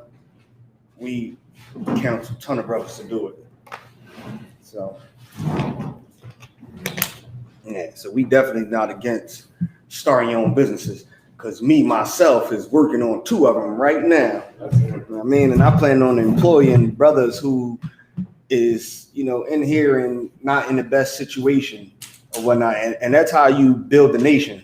You know, and that goes back to, you know, Black Wall Street, Tulsa, Oklahoma, back in Chicago, New York City. You know, a ton of places where it was a ton of Black-owned businesses, and we flourished. And right now we building to where we get back to that, you know. So where you had your hand up? I was gonna say, I was also in the process of trying to build my own maintenance thing. Mm-hmm. I be even telling brothers, like I be seeing brothers that be hustling on the corners and stuff like that, how it's a crazy hustle in maintenance period. Right. You can make a $600 profit off of just putting in a hot water heater tank, and that takes 15 minutes, and that's $600 profit. So that's that right there. I've been telling a lot of brothers that we see hustling and all that. Look, whatever work that needs to be done, and anybody hustling that y'all know, I'll even show y'all and just have y'all that y'all can keep the profit. As long as y'all, I'm teaching y'all something. That's I enjoy stuff like that. Mm-hmm. Pick on stuff like that. Right now, Commander General Yohanna, he's, you know, you got some brothers who don't have a slave or what you would call a job or whatnot. They're not able to get it. Sometimes it might be like a record or something, or, you know, just a place not hiring. You know, it's a ton of brothers that do a ton of work. They travel, you know, help build the school up, and he's paying rent, car notes, child support. Like, he's doing everything. Like he employed a lot of brothers. Like, and I seen it firsthand. You know, gave a lot of brother jobs, saved a lot of brother houses from getting foreclosed. A lot of brothers going to jail from backed up child support payments because they can't find a job because they might got a record. Nobody trying to hire them or something. You know, brother don't have an experience in something, and he's just employing brothers. Like, I see him do that. Just like I said, firsthand, just employ brothers. So that's definitely something we encourage. You don't have to work, you know, for someone for the rest of your life. You know, if you can start your own business and you got the knowledge and you know how to go about it, do it. Because then you could be a brother who might be so skilled at it, you can teach other brothers how to do it. And then you might be on to something. And, you know, you might be, I got a course where I can teach you how to start your own business, get it on the road, you know, get the money you need, start from scratch. Look, $500, you know, startup fee or something. You could just build from that. And you'll be surprised of how many brothers you will have sitting in your, you know, in your crash course to learn how to, you know, start their own business. You know, this is the most supportive place that I ever been in. You know, a brother got a business just doing something, you got the support of all the brothers. You know, whatnot. Like, I got a business doing this. You know, your business gonna be booming off the ground. Like, some of the brothers, I be seeing the numbers to what they business be doing in a year, and the numbers would be just from brothers in here. This is not including people out there. You know, it'll start from here. A brother telling another brother, a brother telling another brother, and now they business is just like skyrocket. Captain Tazariak is the perfect example, man. Like, his body butters and oil use is the best incense. He sold it all. The best in the whole damn nation. And you got people all over the world, you know, supporting his business. You know, so yeah, that's definitely something. If you can do it, definitely do it. You know. So was that it? Yeah. That was it? All right, cool. All right, let's finish up real quick in the car. Drop down to, what is it? 38? 48. Yep, drop down to 48, verse 48. Come. This is the book of Deuteronomy, chapter 28 and verse 48. Therefore shalt thou serve thy enemies, which the Lord shall send against thee, in hunger and in thirst, and in want and in nakedness, and in want of all things. Now you're going to serve your enemy in hunger and thirst and in nakedness and want of all things. You're going to be so hungry, so thirsty. You're going to be naked. You're going to want everything because you don't have everything. And where are you going to have to get it from? Your enemies. Because he's going to send you to serve your enemies. Why? Because you didn't keep his law, statutes, and commandment. Read on. Oh God. And he shall put a yoke of iron upon thy neck. And he's going to put a yoke of iron upon thy neck. Read on. Until he hath destroyed thee. Until we have destroyed thee. Who going to put the yoke of iron around your neck? Your enemy. He's going to put a yoke of iron around your neck. What is the yoke of iron?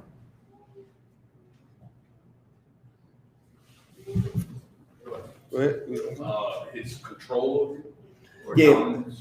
Yeah, which is true, but what is a yoke of iron? Like if you describe what is the yoke of iron. Like, go ahead. Would it be like a leash? Nope. No. Google yoke of iron. Put me in the car. Pull it up on the screen, right? A yoke of iron, or a yoke of iron.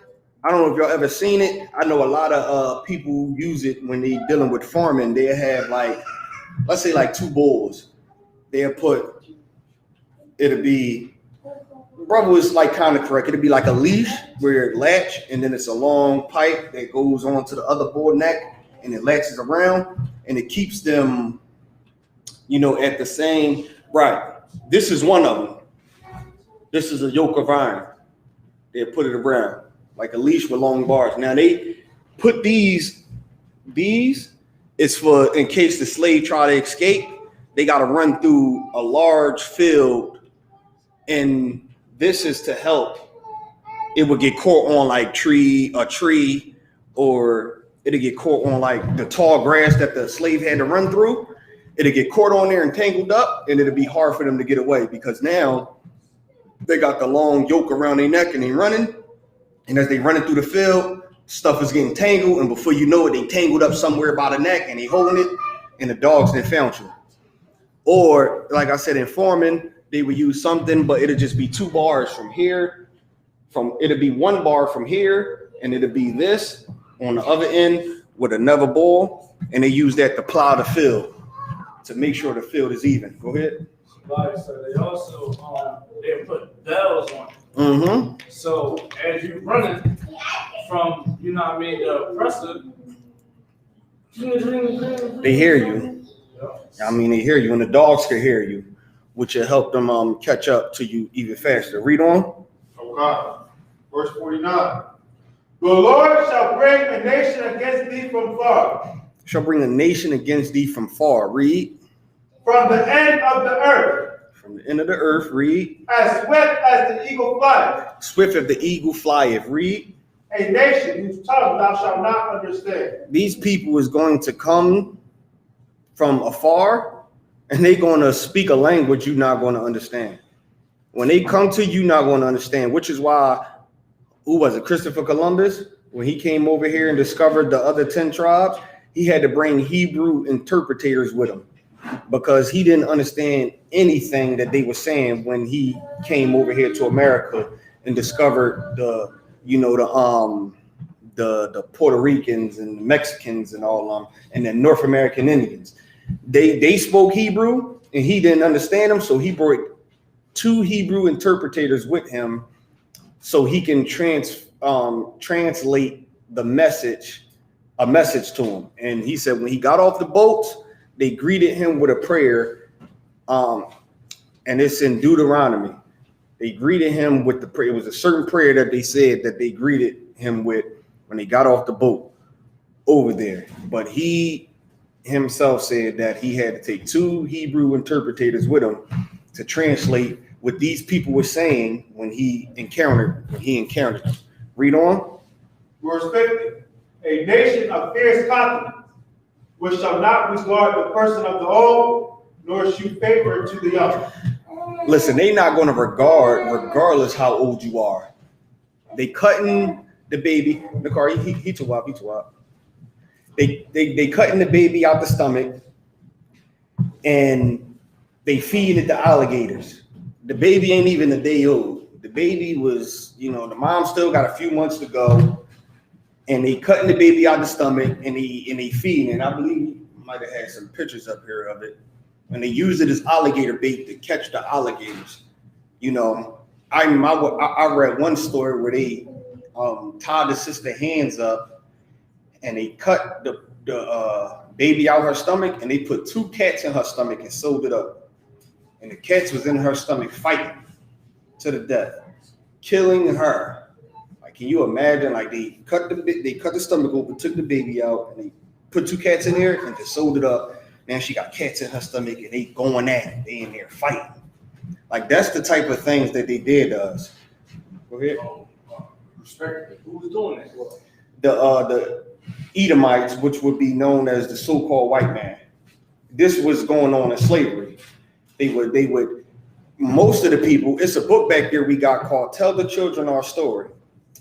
If you can find it, if we got it back there, on how it's some horrible stories of of people who went and found people who were slaves and interviewed them and asked certain stories, and they said that one guy, he was blind, he didn't have no eyes. He said that the water. This is the book right here. Tell the Children Our Story, right? He said that I can't even halfway read this story because of the goddamn stories, and it'd be so horrific. He said he lost his eyesight because they caught him and his family reading the Bible. And what they did was they tied him and his family up. They took a wine corkscrew and they started digging in his white flesh and made him sit there and watch. And they taking the corkscrew and they digging in her flesh, digging in her flesh, digging in her flesh. Then when she finally died, they burned his eyes out.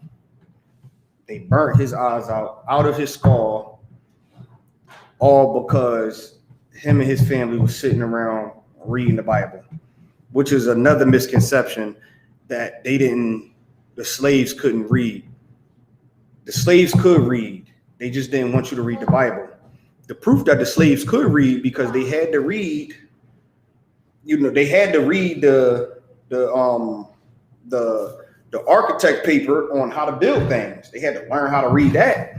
That's how they build things. They had to read instructions to do, a bunch of things, and the slaves could read, which is of how we was able to build so well. The instructions they gave us on how they wanted something, on what to do, where to go, they was allowed to read that. We just wasn't allowed to read the Bible. And most of that, and that also became a big thing around the time of Nat Turner too. Oh, go ahead, you had your hand up? So they said we couldn't read. They said we couldn't read.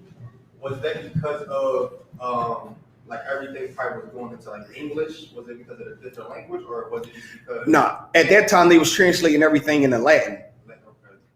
And if you wanted to, when they noticed it, a lot of slaves reading the Bible, they start translating everything into Latin, because at the time Latin was the dominant language. Like as of now, English is like the dominant language, and the second language they teach in most schools would be like Spanish. But back then, the dominant language was like Latin. And the only people who spoke Latin was the religious leaders and the religious people, the higher ups. So they start translating everything into Latin. So if you wanted to learn anything, you had to come to them to learn, which resulted in them telling you whatever the hell they wanted to tell you, because you don't know what to say. You can't read Latin. And that's how King James came to start translating everything into English, which was a part of his rebellion, because they wouldn't give him a divorce or something. He went to them to get like a divorce. They denied it. So in his retaliation, he took them to war, and he wanted to hurt the Roman Catholics by taking everything out of the Latin and translating it into the language of the slaves. So now they don't got to come to y'all to read. They could just read it they goddamn self. And when he started doing that, which in 1611, where you get the King James 1611 from, when he hired all the translators to translate, and they found out, that's when he took them to war. That's when they started spreading the rumors. It was a guy who, and that's when they started putting articles out after he died about he was a homosexual, and they put a bunch of stuff. He was white, a homosexual, everything that was against our customs. They start saying he was, to get us to not read the King James Bible, because he translated it so we could understand it, because that was hurting the Roman Catholic Church financially, because we don't got to come to a breakdown for you when we know what the hell it say right here. We ain't got to come to you so you can translate it. So, they was doing things like, I remember they said they found like 2 barrels of gunpowder in his basement, them trying to blow him up. Like, that's how they made bombs. So they was trying to kill him for doing that. And he went to war with them, and a lot of his men died and a lot of their men died, but it all resulted from him not getting a divorce from his wife. They wouldn't honor it. So, he paid them back by translating the Bible into the language of the lower class people, because there was no English Bibles, because they got it all in Latin, and we had to come to them to learn it. So yeah, they're not. If I could, sir, then later, when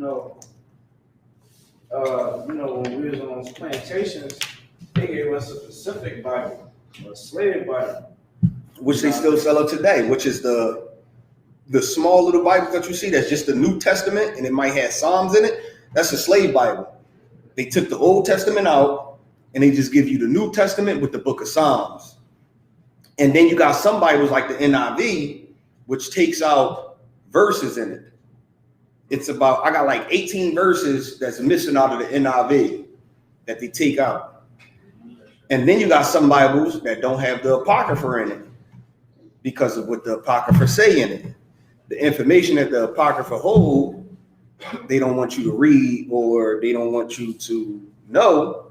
So they took the Apocrypha out the Bible, and then they tell you things like, it's not authorized, it don't belong in there.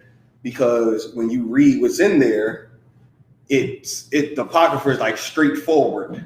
It's straightforward and get to the nitty gritty, no parables, no, beating around the bush. You had your hand up in the car?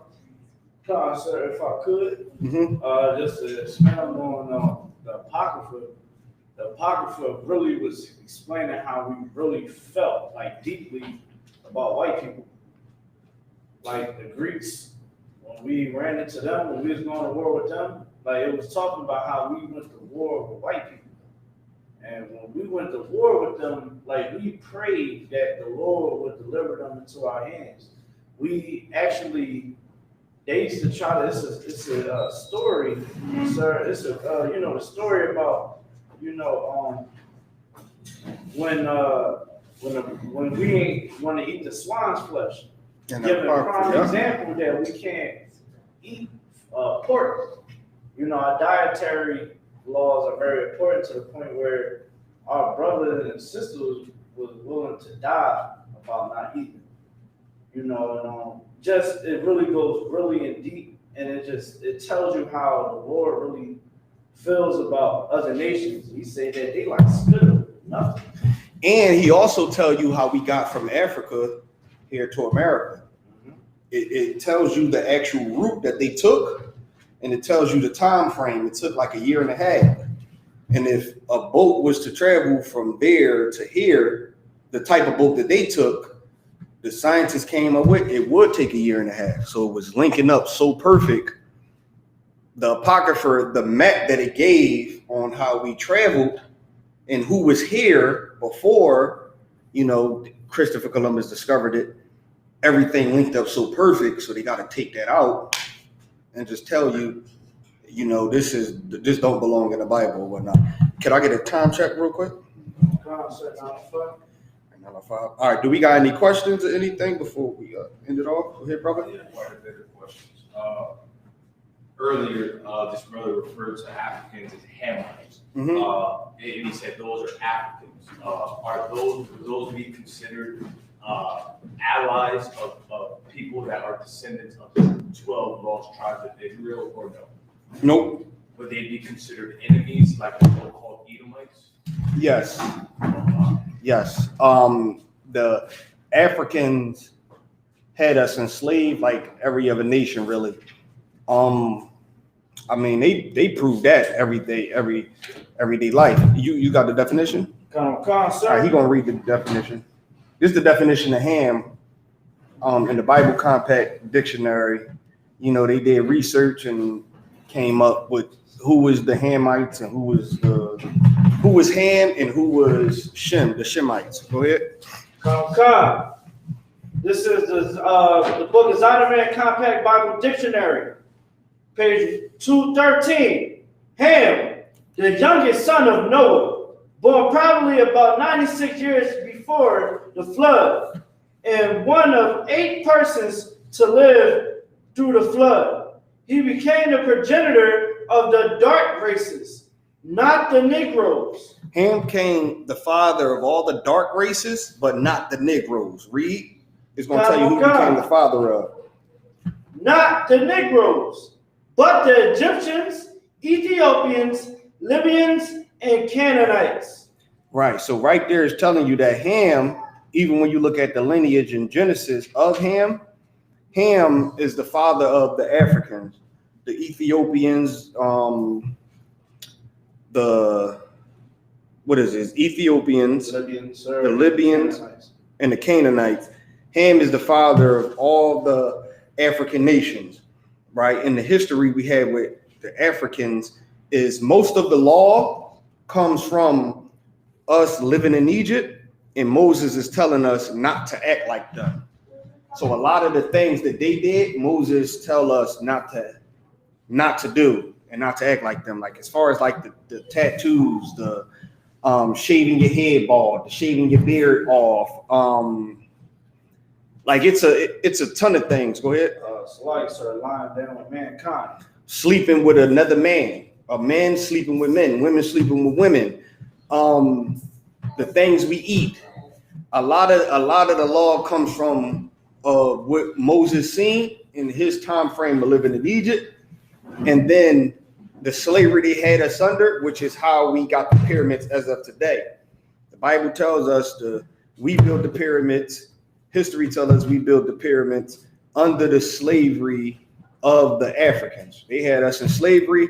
They actually sold us to the white man. They sold us to the white man out of their land, and the Arabs is the ones that built the boats that we got on to come here to America. When we was in their land and the white man came over there, they knew exactly who to give the white man. They had a treaty with the white man. You're not going to take our people, but we got the people you're looking for, which is the niggas. Like they know it's a difference from us and them, which resulted in when the white man came over in Egypt for slaves and West Africa and all that for slaves. You're not going to take our people, but we will give you someone. We know who you're looking for. You came over here, you destroyed Jerusalem, you know, took everything out of there, and the people, the Jews that lived in Jerusalem, fled to Egypt. We know who they are. Why? Because they had us in ghettos. They always separated us. Even in the book of Exodus, it tells you that when Joseph and his people went to the land of Egypt, we had to tell Pharaoh that we took care of the sheep. But it was abomination to the Egyptians to deal with any cattle, any sheep or whatnot. So we had to tell them that we dealt with that so he can give us the land of Goshen. He gave us the land of Goshen separate from them. And they, you know, still had laws on kill the firstborns of the Israelites. You know, if it's a boy, kill it. If it's a girl, let it live. We don't want these people to, you know, we don't want the men of the nation to grow strong and fight and team up with our enemies and destroy us. So Pharaoh did a ton of things like that. So the Africans, the Asians, the whites, the Arabs, all those would be considered enemies of the 12 tribes of the Israelites. You know, so it would really be no different. So was that it? Sorry, but I do have quite a bit more question. Mm-hmm. So when I encounter like Orthodox Jewish people, they have their traditional garbs, right? Whether it's the curls by their sideburns, etc. And I encounter you brothers today. He has the fur on him with your headband as well. What does the headband signify as well as the other traditional garbs? Okay, it's a okay, Israel had a tradition, right? That when we doing stuff like this would be considered like priestly duties. It's a certain way you had to dress. So it'd be considered like a garment, like stand up in the car. So when the car got on right here is a garment, right? And that around his waist would be considered a girdle or something like a war belt, right? So the Bible, and what he got on his head would be considered a crown, what they call a crown today. Reason being because the top of our head is uncovered, because in the book of 1 Corinthians, it tells us when a man is prophesying or he's teaching, he have to have his head uncovered, which is why we have all the men in here. They can't have their head covered when they come in, but the women have to have their head covered. But the men, when they teaching, they can't have their head covered. So what he got on right there, lean your head forward. You see the top of his head is open. That's the crown of his head, which in the book of 1 Corinthians tell you it has to be open. And in the book of Ezekiel, you know, there's a ton of scriptures. I can actually get it next week because, you know, we over the time a little bit. Yeah, no, it's good. It's definitely good. But like, I could definitely go into it next week. But right now I'm just paraphrasing. So right there, he got the top of his head open, which the Bible requires us to do. It's all traditional when we doing work like this. You know, when we in here, we don't work like this. You see, you know, him right here, he got the same thing, crown on, and, you know, everything will be considered like a crown. But this is how the Bible describes us to dress, because this was our tradition. This is how we looked. Even when you look at certain hieroglyphics of, like, perfect example up there, you got that. You look at like certain hieroglyphics, and all these come from the Russian icons on the wall. They all dress like this. It's a book called Nature Knows No Color. When blacks ruled in Europe, they wore this because of the Bible, you know, tied the either a mitri, it'd be, they will wear a mitri, or they'll wear something like this, what would be considered like a crown or whatnot. They will wear this. They would have on, this would be called a garment, and that would be considered a girdle. In Revelations, the first chapter, verse 14, when it describes Christ, he had that on. Daniel 7 and 9, when it described the Most High, he had this on. He had a garment with a girdle. So that, you know, just all tradition. You want to say something? So like, sir, even when the Lord was breaking down to Moses how to make Aaron a garment as well, you know, you can look there and see example of how the Lord wants our garments to look. Right. Borders are blue. It requires how he want us to look when we doing a job like this or whatnot. So when we doing a job like this, like teaching, and we out doing anything that's associated with the school, he requires us to look a certain way and address a certain way. Even if we out of, like, even if you look at the bottom of his garment right there, it's a border of blue with fringes. Step right here in the car real quick. So at the bottom of his garment, it's a border of blue. You see the blue, and then that would be considered fringes. That's what he wants us to wear. It talks about it in the book of Ezekiel. It's just like a dress code. Now, the Orthodox Jew, what they wear is that, because the Bible talks about locks. A lot of the prophets had locks, right? The definition of a lock would be considered braids. Like something, a lock is something that you can lock and unlock, not something that, you know, you can lock and can't unlock it, which would be like dreadlocks or something. So the curls on the side of the head symbolize the locks. The hats that they wear actually come from Greek customs. That was something that the Greeks incorporated into us when we was under their captivity. When we was under their captivity, they made us do things like wear hats. They created hats which a hat started off as, you would see something like the little yarmulke that the Jewish people wear. Later on in time, it grew to be the big, look like the Abraham Lincoln type hats that you would see some of them wear today. And they would keep the locks on the side. And that's just, some of them would even wear the little locket in front of their head, in front between the eyes. Because in Deuteronomy, it say, Shalom, Lord Christ, it say, keep the law between thy eyes, which meaning the law, it's in your mind. That's all you should think about. That's all you should do. But in their mind, they keep a small little teeny Bible hanging in front of their head as if that, symbolize something. So, their tradition is based off of, how they think they should look. And our tradition is based off of scriptures, what we read in the scripture, how the Most High said we should look or whatnot. So that's why our customs would be a little bit different. Shalom. Hey, Shalom, Lord Christ. Yeah, cut of a cut. I'm actually about to wrap it up now.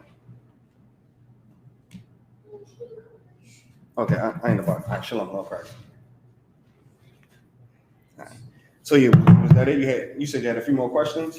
Yeah, I don't want to go over. No, it's cool. You can ask one more, and then after this, we could talk more or whatnot.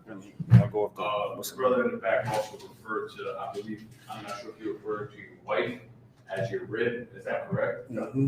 Is that typical of the organization that your wife would be considered your rib? And is that direct descendant off to the Adam and Eve story? Yeah. Okay. Referring to as your rib comes from the Adam and Eve story. Of course, don't mean that your little rib. Right. It's like a metaphor, like a term. Like even with the Adam and Eve story, she wasn't created from his literal rib. She came from his lineage. It means when you look up the precepts, it means she was a part of his family. Like she was somebody from his nation, somebody that was close to him and his people. Like she was his flesh. She was the same race as him. It's his close family and whatnot. That's what that means. So we refer to our wife as a rib because the wives we take is our family. They come from the 12 tribes of Israel. So a person that's not of the 12 tribes wouldn't be considered our rib because they're not close to us, in flesh. Like in Romans 9:2, Paul said, I wish I could be a curse of them, my flesh, my kin, according to the flesh, who are Israelites. So according to his flesh, his kin, according to his flesh, is Israelites. So we get the rib thing from the whole Adam and Eve story because our ribs is our family, someone we pick from our family and not someone that's of another nation or whatnot. So go ahead. Real quick, last thing. Precept. All right. What's the precept? Genesis chapter 2, verse 23. Mm-hmm. Saying, Adam said, this is now bone of my bones and flesh of my flesh, and shall be called woman because she was taken out of man. Therefore shall the man leave his father and his mother and shall cleave unto his wife, and they shall become one flesh. Right. And give me the other precept. I believe Abraham said the same thing. Right. Abraham said the same thing. Bone of my bone and flesh of my flesh. We're going to end it off with that. All right, we're going to end it off with that. Go ahead. Genesis chapter 24 and verse 14. Double check. Yep. 24 and 14.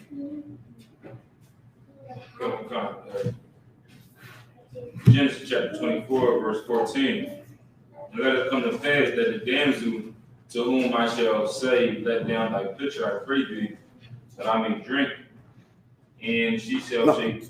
What verse you started at? Like this, 14. Genesis 29 and 14.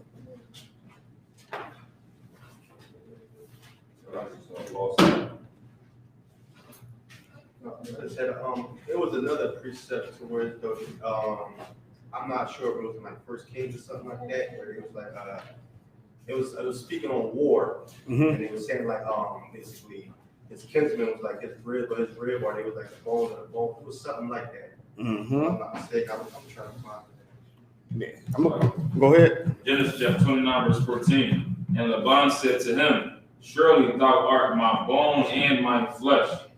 And he abode with him the space of a month. Now, Laban said this to Jacob, surely thou art my bone and my flesh. Said the same thing Adam, said to Eve. Came from his rib, bone of my bone, flesh of my flesh. But nobody say Jacob came from Laban rib or came, because everybody know what he meant when he said that. Go ahead. You go up to verses. Let me see. What verse? 10? 12. 12? Not really. I think we get the point. So the bone of his bone, flesh of his flesh, that just means someone that's of their family. It's just, how we talk, like slang talk. Just how black people talk or whatnot. Like saying, yo, that's my dog, Bakar, my dog right there. We know he ain't a physical dog. Like that, that's just my homie right there. That's my boy or whatnot. So, just like, yo, that's my flesh right there. That's my blood. Like, yo, Malaki, that's my blood.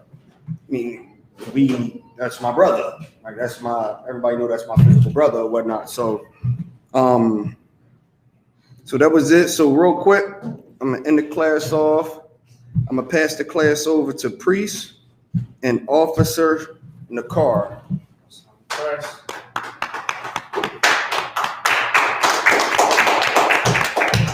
All right, this class. Okay. And second year. All right, it's I.S.U.P.K. Matter of fact, Salakia, let's clap it up again. Officer All right, home of the truth. All right, I.S.U.P.K. Security announcements. We are the I.S.U.P.K. Started out at 1 West 125th Street, Harlem, New York, under Commander GEN.YAHANNA, rule for new brother and sister. When a new brother or sister comes into the school, they are off limits for 6 months. They're to be saluted only. They are here to shed themselves of the world. If they need transportation, the teacher will arrange it. After 6 months, if a brother or sister has an interest in a particular person, he or she must get permission from the head to speak to a brother or sister. There is another 6 months in which the brother and sister will court each other. After this month period, the brother and sister will get permission from the head to marry. Tithes, which is a commandment. You can find this in the book of Numbers, chapter 18, verse 21, and Malachi, chapter 3, 8 through 10. My Asherah, in Hebrew, it means 10th. 10% of every penny of any increase the Lord gives you, give to the Treasury Department. Priest fund, free will offering for priests, not mandatory, whatsoever amount you would like. Upcoming Holy Convocation. All right. That would be the feast. It would be Purim. It's the 14th day and the 15th day of the 12th month. That'll be Thursday, February 25th, and to Friday, February 26th of this year. You can find this in the book of Esther, chapter 9, verse 20 through 31. All right. Akim and all Awafi, make sure you check the bulletin board in the school in the hallway. If any brother wants to be a trooper in the school, start wearing all black, boot, shirt, headband, and scarlet with that Amazon would mean to stand. All right. Men of Israel, Amazon Shabbat, Amazon, Barak, Yahweh Ba'Shem Yahushua Barakatah, Yajamatah, class dismissed. So what we said was, Most High, in the name of Christ, bless you.